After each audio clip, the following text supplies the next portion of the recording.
একদম পারফেক্ট ফুলকো ফুলকো মিষ্টি তালের বড়া বানাই দিছিল আম্মু আমার জন্য। আমি তালের বড়া অনেক বেশি পছন্দ করি। তালের আর কোনো আইটেম খাই আর না খাই, তালের বড়াটা আমার খাওয়াই লাগে। আর আমাকে আম্মু তালের বড়া বানায় খাওয়াইতে খাওয়াইতে আম্মুর হাত একদম পাকা হয়ে গেছে। তো আম্মু প্রথমেই তালের রসটা বের করে নিছিল, আর তালের রসটা ইনস্ট্যান্টলি একদম তিতা ছাড়া কিভাবে সহজে বের করতে পারছে এটার ফুল ভিডিও কিন্তু আগেই দেয়া হয়েছে। যারা এই স্টার্টিংটা দেখছেন তারা অবশ্যই চিনে ফেলছেন। জানতে চাইলে 2 দিন আগের ভিডিওটা চেক করেন, তাহলে বুঝে যাবেন। তো এই তো একদম ক্লিয়ার তালের রসটা বের করে নিছে ইনস্ট্যান্টলি, কিন্তু এটা হয়ে গেছে, কোনো ছাকা লাগে নাই, মানে পানি ছাকা লাগে নাই। আর এভাবে তালের রসটা একদম তিতাও লাগে না। আম্মু এভাবেই একটা ডিব্বায় ভরে ডিপ ফ্রিজে রেখে দেয়, অনেকদিন পর্যন্ত খেতে পারি। তো আম্মু 1 বাটি তালের রস নিয়ে নিছে, আর তালের বড়ার মিক্সচারটার জন্য 1 কাপ পরিমাণ চালের গুঁড়া নিছে আর আধা কাপ পরিমাণ ময়দা নিছে। আর তারপর চিনিটা টেস্ট অনুযায়ী দিবেন। 2 টেবিল চামচ গুঁড়া দুধও মিক্স করে নিছে, আর আগে শুকনো উপকরণগুলো ভালো মতো মিক্স করে নিচ্ছে। আর তালের রসটা এখানে দিতে হবে, ব্যাটারটা একটু লিকুইডি হতে যতটুকু লাগবে ততটুকুই দিতে পারবেন। তো আম্মু এখানে আগে অল্প একটু দিয়ে সুন্দর মতো মাখাই নিতেছে, আর তারপর আরো পরিমাণ মতো কিন্তু দিবে যতটুকু লাগতেছে আর কি। মানে মোট কথা তালের রস দেওয়ার এখানে কোনো সঠিক পরিমাণ নাই, যতটুকু আপনার প্রয়োজন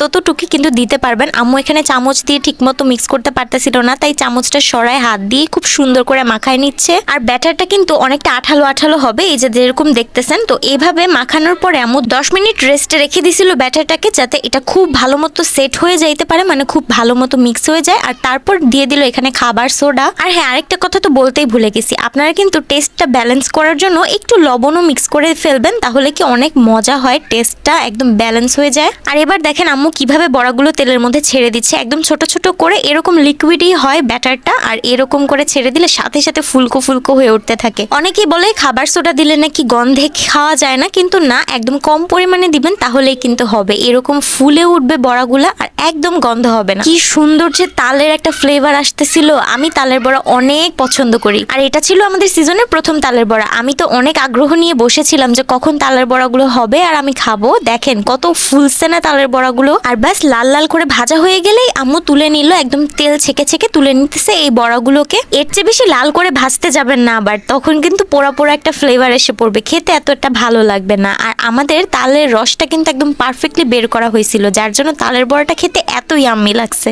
প্রথমবারের বড়াগুলো ভেজে নিয়ে আম্মু আরো অনেকগুলো বড়া কিন্তু ভাজতে দিয়ে দিছে কড়াইয়ের মধ্যে, আর ওইগুলো একইভাবে একদম লাল লাল করে ভেজে তুলে নিচ্ছে। কত ফুলকো ফুলকো হয়েছে, বড়ার ভেতরটা এত সফট ছিল।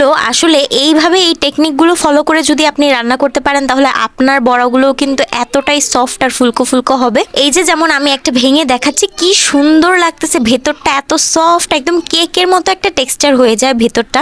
আর শেষমেশ অনেক প্রতীক্ষার পরে আমি তালের বড়া খেতে পেয়েছি। আজকের উদ্দেশ্যটাই ছিল আপনাদেরকে তালের একদম পারফেক্ট রেসিপিটা দেখাই দেওয়া, এর জন্য আমি পরিমাপটাও বলে দিই। তো এখন আর লোভ সামলাতে না পারলে তাড়াতাড়ি রান্নাঘরে গিয়ে বানিয়ে ফেলেন। তো আমার তো খাওয়া দাওয়া শেষ, এখন আমি চললাম।